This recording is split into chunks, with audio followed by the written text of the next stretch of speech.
There's never a dull moment when it comes to Minnesota sports. Whether it's positive or negative. The Yankees have swept the Twins. Minnesota Sports Chat has you covered. Talking nothing but Minnesota sports all year long. It's time now for the soon-to-be award-winning, if only in his own mind, Minnesota Sports Chat with your host, Ross Brendel. You know, sadly, the end of a season typically means it's about time for my guy, Mr. Manny Hill, end of a Gopher football season, for my guy, Mr. Manny Hill, to put together some sort of new Minnesota Sports Chat open. So we'll see about that in the coming days and weeks. This is edition number 241 of the soon-to-be award-winning Minnesota Sports Chat, unofficially. I know I got off somewhere. Presented by Beans Coffee Company. This is the Golden Gophers review and preview edition, in which we'll recap the Gophers going 0-1 in Penn State championship season and preview, hopefully going 1-0 in Wisconsin and Paul Bunyan's Axe championship season. As always, I'm joined by Mr. Daniel House from Gophers Guru and gophersguru.com. Always good to see your smiling face, Daniel, especially when it is on a holiday week. Happy Thanksgiving week to you and yours, your wonderful family, and everybody that you associate with, and everybody watching and listening to this pod. Truly a wonderful, and dare I say it, Daniel House, a magical time of year. Happy Thanksgiving, Ross. Football rivalry week here. This is what we wait for. College football playoff speculation will begin rampant here. I'm looking forward to even the next 3 weeks here. It's going to be a lot of fun. Yeah, and it really started to ramp up here in the last 2 weeks. A lot of upsets, a lot of change in the college football playoff and projections. Penn State almost with a tough loss that probably would have eliminated them from playoff contention. Penn State beats the Gophers 26-25 in a game, Daniel. I think I can logically argue to you the Gophers should have won by double digits. I can also argue to you Penn State should have won by double digits. Just a classic back and forth, up and down college football game that was a ton of fun. Here is the head coach's thoughts immediately after the game and falling to Penn State by a final score of 26-25 at the Artist, formerly known as TCF Bank Stadium, now Huntington Bank Stadium. Got to give Penn State a lot of credit. They're a really good football team. They're a top 4 team in the country for a reason. They got players everywhere. I thought we had a really good game plan. I thought we executed it really well on the offense, defense, and special team sides. In the back of your mind, know it's going to find a way. You know what your team can do with their heart, their spirit, how hard they play. We've been in now 7 one-possession games. That's the new Big Ten, and the ball's not round. Sometimes it goes your way, sometimes it doesn't. But the measure of a person is how they respond to it. And there's a lot of tears in that locker room because of how hard they play. But Penn State found a way to make one more play than we did, and it was a great football game. Sometimes you got to step out of the head coach role to appreciate a game like that, because that's a really good college football game with 2 really good teams. I said we're 3-4 in one-possession games, which I told our team we're just as good as anybody we've played or lost to. Just as good.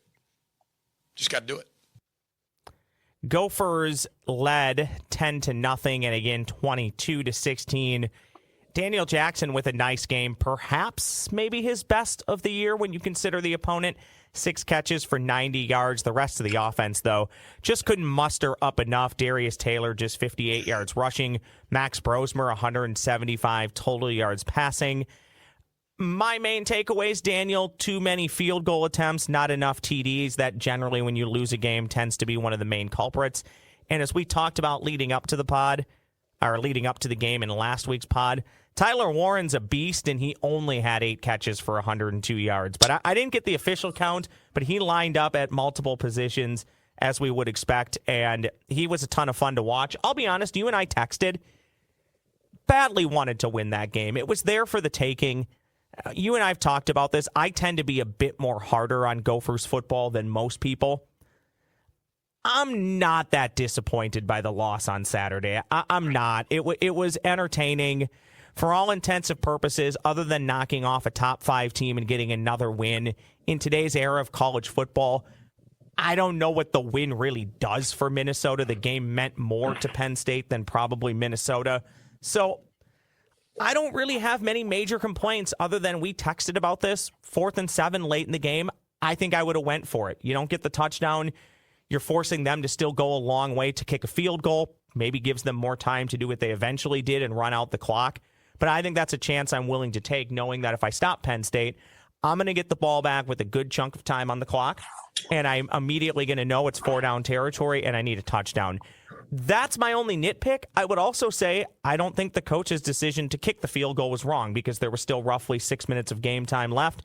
You had timeouts and the 2-minute timeout as well. I feel like maybe I should be more disappointed than I am, Daniel, but I don't know. Call me crazy. I'm just not. And I badly wanted to win the game. It would have been fun, but it was a heck of a college football game. It was fun. Yeah, it was an entertaining game. I mean, everything went their way in the first half to potentially pull an upset. When I see a blocked punt and a blocked extra point for 2 points, I know that, hey, there's a chance that an upset could be pulled here because those are the type of plays that you need to potentially control the flow of the game. And, you look at upsets, that's what happens. It's turnovers, it's big plays, especially special teams plays. You look at being able to, after the block punt, the sudden change, run the trick play, the double reverse, flea flicker, hit over the top. I know, you mentioned it. Phenomenal execution, by the way, Daniel. That was fun. Well, I like that play call after a sudden change. I'm always a big fan of taking a shot right after emotions are high and something bad happens to the other team. You just come and hit them right away with the big play attempt, and I thought that was well-timed. You mentioned the end of the game sequence. I know a lot of people are talking about the throwback to the left tackle. I have zero problem with it, House. I don't want to hop in and steal your thunder, but zero problem for me. If you execute the play and you score a touchdown, nobody says, "Oh, why would you call that there?" It's one of those things. If it works out, okay. If it doesn't, well, then people are going to rip you. I mean, again, maybe it's safer just to hand the ball off and get closer for a potential 4th down attempt. But a part of the reason why you were in that game, Daniel, was because of some of the trickery and the big plays. So I don't have much of an issue with it. And, Coach talked about this. Max didn't like it and just threw it away. Okay, that's in an odd way, that's a positive. He didn't make a bad play worse. Well, and you look at tendency-wise, it's a man coverage-heavy team when they get down in that area of the field. And the one time that they don't play man coverage, they're dropping their best pass rusher into coverage in a simulated pressure. And it literally was unavailable just from the beginning based on, the coverage that they dropped out into and the look that they had. They didn't get the look that they wanted. And, I think a lot of people, I remember a while back, everybody was always like, oh, let's see some more creativity, especially in those, low red zone scenarios. And now everybody's like, don't be creative there. I do understand, like, the whole premise of, I think that's a play design that I would run when I'm closer to the goal line, because even if Ariante catches the ball, he's still got to run like 6-7 yards. Yeah. You know what I'm saying? I think it would have been 7 or 8 from where I was sitting. Yeah. Well, and that's what I'm saying. Like, when you get inside the 3, that's where I feel like that type of play is really advantageous. Like, you are on the low red zone. But I everybody's going to look at that play sequence. I look at the 1st down play call there. There's a lot less, the defense isn't sure whether you're going to run or pass there. They go inside run there and get stuffed. I think in that scenario, I have a bigger issue with 1st down. I think you got to take a shot into the end zone there. I think that's a segment where you're taking a shot into the end zone all 3 times. And then if you want to go for it on the 4th down, go for it. But, I don't know. I just felt like you got to throw into the end zone every time there, especially considering Penn State's run defense was having a ton of success. You weren't really running the ball in the second half, especially in the interior. But I'd say above all of those decisions, to me, you got to have the first team defense out on the fake punt there. Yep. Because maybe you spook them out of even trying in that situation there. I think that is the bigger thing for me. The mistake that was made in my eyes was the first team defense was not on the field for the fake punt scenario. So here's a nitpick that I'm going to call out now in the last two losses, and it was big against Penn State. Multiple times in 3rd and longs, you let them get within going for it territory. They pick up 7 or 8 yards. On 3rd and 9, they go for it. 3rd and 10, they pick up 9 yards. They go for it. The same thing happened in Rutgers, and I heard Coach Heatherman talk about this. Is some of it's just tackling and technique that they got to be better at. Too many times are you getting a guy stuffed for 2 or 3 yards and he ends up falling forward and picking up 2 more yards. Like that's been a big culprit the last few weeks, is getting to where you need to be, but guys picking up extra yardage. And if you're going to beat Wisconsin, we'll start to transition into Wisconsin shortly.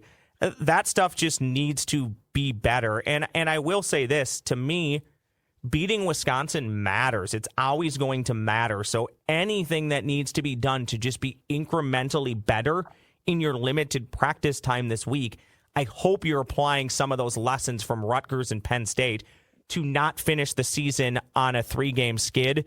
And House, if you do that at 6-6, you are going to go to probably the worst bowl available. If you can get to 7-5, well, there's maybe some wiggle room to go to better destinations if that matters to people. To me, it still matters. Again, I don't know what the game actually means, but the extra practice time to me does mean a little bit. Yeah, I mean, this is a game where, Wisconsin all year has been a team that's been all over the map. You don't know what you're going to get every single week. Firing Phil Longo, RPO heavy offense.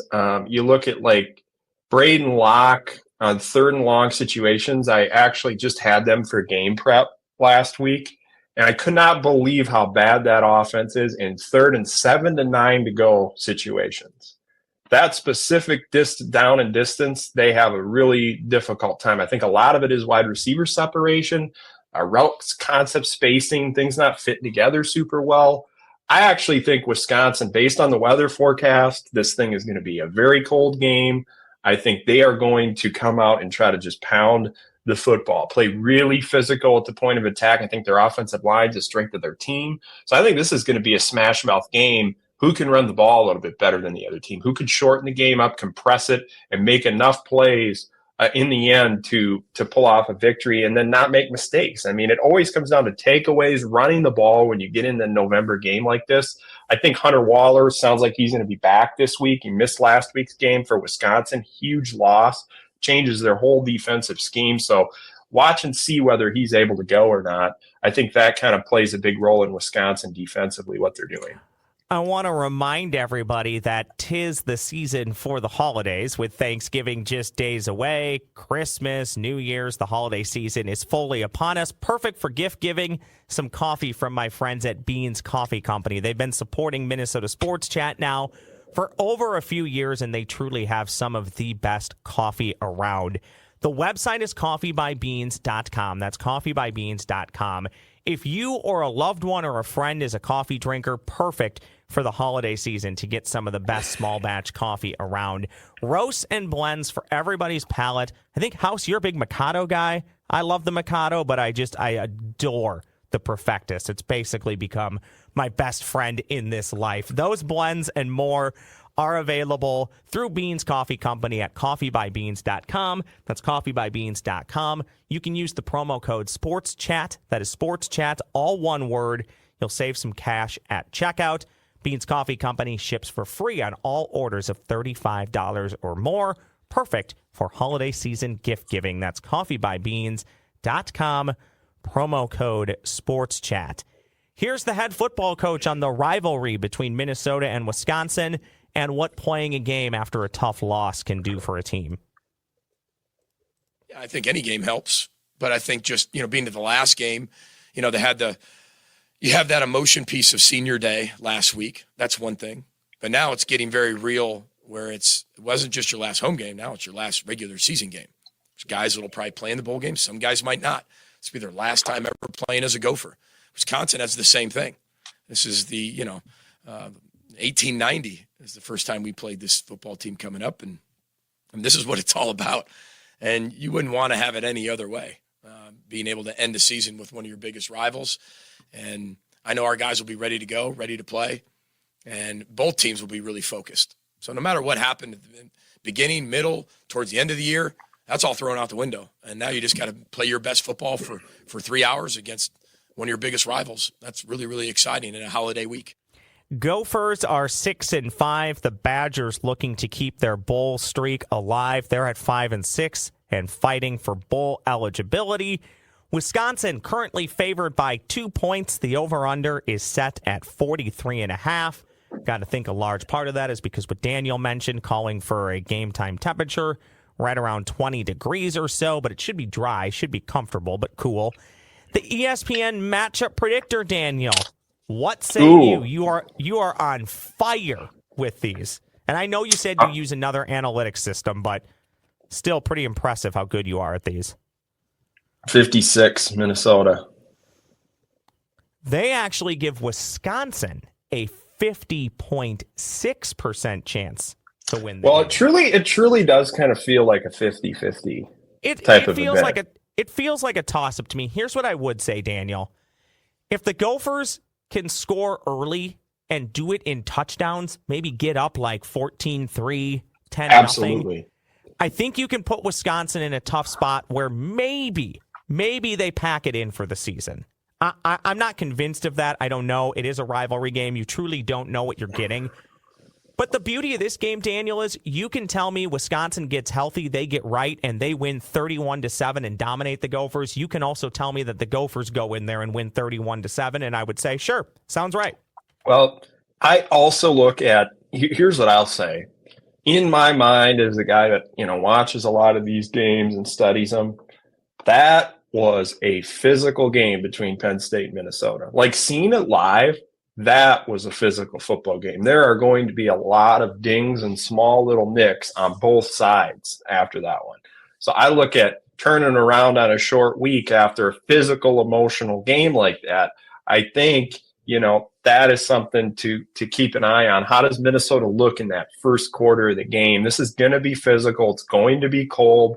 Like, you're going to have to hold up at the point of attack. I mean, I don't think Wisconsin's going to be airing it out as much in this game. I think they're going to try to run the football, and Minnesota is going to have the strategy of being able to take the run game away. And I mean, with their RPO that they like to do, there's a lot of things that you can do schematically to potentially create some takeaway opportunities. I look at Wisconsin's defense, how they change the picture in the back end. I've noticed there is I could not believe the preparing for Wisconsin-Nebraska last week, how much Wisconsin got burned trying to defend runs into the boundary. So to the short side of the field, like if you run toss plays like crack tosses or pin and pulls or short tosses, outside zone into the boundary, like all of those things, they've had a lot of trouble maintaining leverage on the edge. So watch that in this game, specifically to the short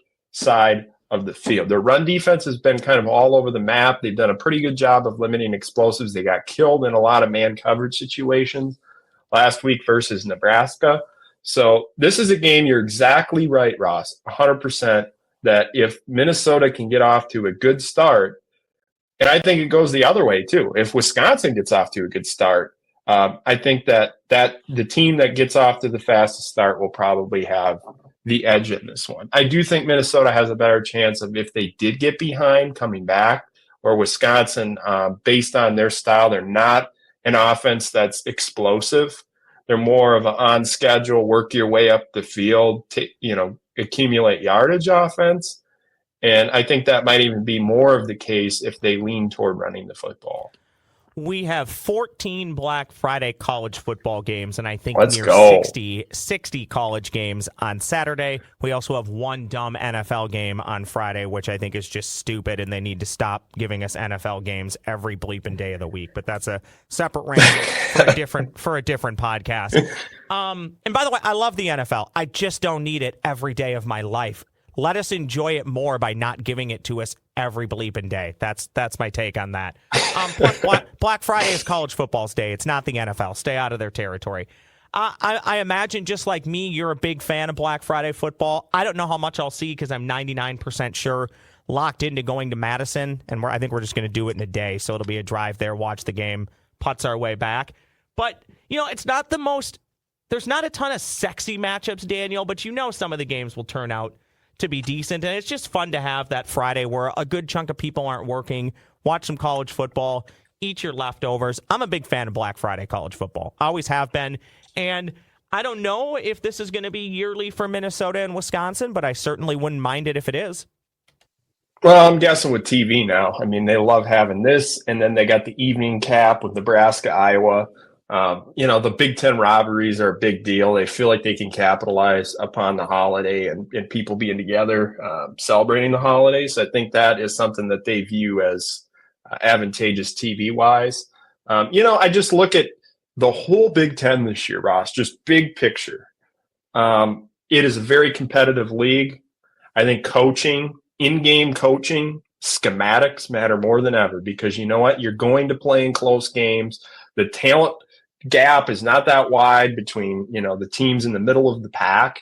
And so if your in-game coaching and your schematics aren't totally on point, like you don't have a super skilled X's and O's coach, it's going to be really hard to take that next step and get into that, elevate up into that tier. So I think that is the challenge that every coach faces in the Big Ten now.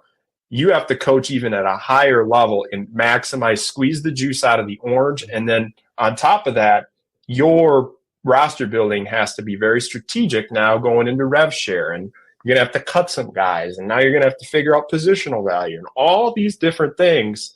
The Big Ten is about to get very interesting. A very quick look around the Big Ten. We have two teams still alive for bowl eligibility. One of them is Wisconsin. The Gophers have a chance to retain the axe and end Wisconsin's, I believe, 20-year streak, 17, 18-year streak. Do you know, Daniel, of going to a bowl game? It's mighty high. It's 22 in a row, I believe. Okay, so the Gophers have a chance to put that to bed and also win the axe back. If not, both Wisconsin and Minnesota are 6-6. And when it comes to bowl eligibility and slotting, I believe Wisconsin probably gets slotted over Minnesota there. So the game has a lot of implications for both teams. Nebraska 6-5, bowl eligible for the first time since the Barack Obama administration. They will take on 7-4 Iowa. Michigan at 6-5 in the game. They'll take on Ohio State, who is 10-1 with massive college football playoff aspirations. Illinois at 8-3, they'll take on Northwestern. Maryland at 4-7 will take on Penn State. Notre Dame is at USC. I'm hopeful that could be a fun game. I don't know if I quite believe it, but if USC can win that game, that may put Notre Dame in a precarious spot for the college football playoff. Rutgers is 6-5. They'll take on Michigan State at Sparty. Michigan State 5-6. Looking to be bowl eligible. I feel like Michigan State gets that done. I'm not sure. Rutgers playing pretty well the back half of the year. UCLA out of conference game with Fresno State. Purdue, have fun. You're at Indiana after Indiana comes off their first loss of the year, and Purdue is wretched. Washington will take on Oregon. What stands out in the Big Ten or around college football for you the rest of this week, Daniel? Well, I'm honestly pretty intrigued by the game, man. Ohio State, Michigan. I think Michigan's starting to play a lot better right now. I think defensively they're tough. I think that line is ridiculous. Can they? I think that line. Yeah, it would have to be a low-scoring game. That's what I'm saying. Like, I do think that line is a little high. Don't you, Ross? Yeah, I think, is it still at 20, 21 points or so right I think now? it's 20. I think it's 23.5 last I saw. It's down to 21 now. Yeah, I see. Yeah, here I see 21 for Ohio State, and it started at 23.5. I think it was at 23.5. Yeah, I would like to think that Michigan can keep it closer than that. I'd give them a better chance if they were at home, but when it comes to a rivalry game, I don't think that stuff matters as much as we'd like to think that it does. I look at that Iowa-Nebraska game as well. That's kind of a big one for bowl placement. Nebraska could really move itself up one slot in the bowl position if they can win. And they know that they're going to get a better bowl game maybe than they deserve because their fan base is so hungry. They haven't been to a bowl game in forever. So the bowl committees are going to love the fact that Nebraska is going to bring a lot of revenue into their bowl game. Do you know why I want Minnesota to beat Wisconsin badly? One, because I like to beat Wisconsin. It's been fun for the Gophers to win there a few times. And also, reestablish this as a rivalry. PJ's 3-4 against Wisconsin. He'll have a chance to get to 4-4. But if the Gophers lose on Friday, Daniel, the dream of PJ getting doused with Duke's mayo is pretty much dead. If they can get to 7-5, there's a chance that PJ can go to the Duke's Mayo Bowl, and if he wins, get dumped with mayo, which I think is the best thing, only slightly behind the MVP of the Pop-Tart Bowl getting to pick which Pop-Tart they want to cannibalize and eat. Well, it is probably the symbol of the bowl games. Like, you think about the Pop-Tart, you think about the mayo douse at the end of the game. Like, I've said it, Minnesota needs a bowl game, man. Like, they need I am a huge advocate of a bowl game in Minnesota. Like, I will chair the committee. Like, I will run the thing. I don't understand how in today's day and age we can't have some bowl game between the MAC and the Sun Belt at US Bank Stadium or something like that. I've said it for years. If we can have a bowl, here's the thing, when the Detroit Bowl inevitably folds, because every bowl eventually folds. When Detroit says we no longer need to host a bowl game, why can't we just swoop in and take that one? I know it won't be the sexiest matchup, but I absolutely would go.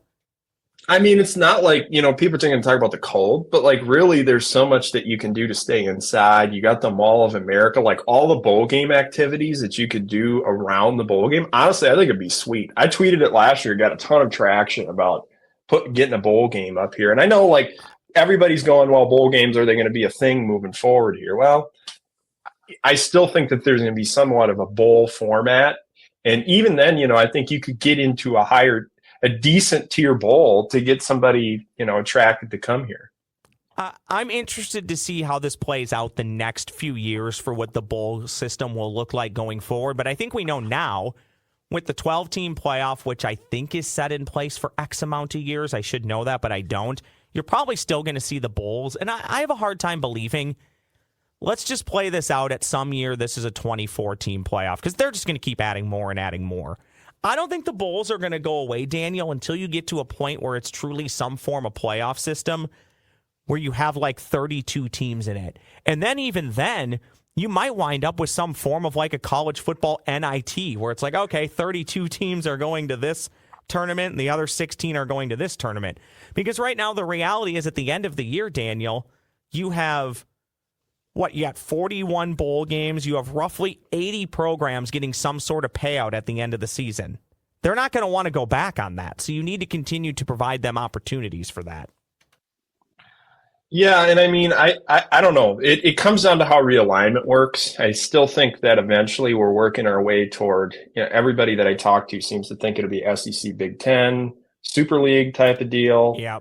Something like that down the stretch here. But now it's like, that's like another whole separate deal in comparison to figuring out the House settlement, the rev share piece. I mean, you talk about challenges ahead. I mean, holy buckets. I would not want to be Mark Coyle right now. Like, Mark Coyle's got a lot of stuff to figure out. Every time I see Mark, I'm like, man, I don't know how you do it. It is incredible the amount of work that they have to put in to figure this out right now, but they'll get it figured out. All right, hit me with it in closing in like 15 seconds or less. Your hottest Thanksgiving take is what? I will say that stuffing is the best item overall. Nothing better. I always go with, if you're not eating the cranberries that come out of the can and when it falls out it looks like the can, if you're not eating those cranberries, you're doing cranberries wrong at Thanksgiving. It needs to be the cranberries out of the can. Canned sweet potatoes, get them out of my life. That actually sounds disgusting, to tell you the truth. I don't know if I've ever even seen that. Is that a thing? It is a thing. Potatoes? Canned sweet potatoes. Get those out of my life. House, I am thankful for you this holiday season. Next week, let's put a review, a wrap on the season, and then I'll get you back maybe after all the bowl games have been slotted. Last year, we went through and we did every bowl game. Do you want to do that again? Bowl extravaganza. Yeah, heck yeah, we're doing that again. Okay, great. I'll get AJ to put together all the reads for the game again, and we'll go in order, and we'll get 30 seconds. Just make sure he can pronounce the Camellia Bowl correct this time. Oh, love The AJ. We'll do that again. The Camellia Bowl. I still love the Gildan, New Mexico Bowl because it's essentially the underwear bowl. It's one of my favorites. All right, Dan. The avocado one was good too. Avocados from Mexico. That'll do it for this edition of Minnesota Sports Chat. Back again after the holiday break, talking more Gopher football and whatever nonsense I want to talk about on Minnesota Sports Chat. Thanks to Daniel House. Thanks to you for listening. Please rate and review kindly on whatever podcast platform. And if you're watching on YouTube, please like, comment, and subscribe. Thanks for listening to Minnesota Sports Chat, presented by Beans Coffee Company. Use the promo code SPORTSCHAT. That's one word, Sports Chat, to save at checkout. Follow Ross on X at @TheRossBrendel. Like and subscribe to Minnesota Sports Chat wherever you get your podcasts. Rate and review kindly.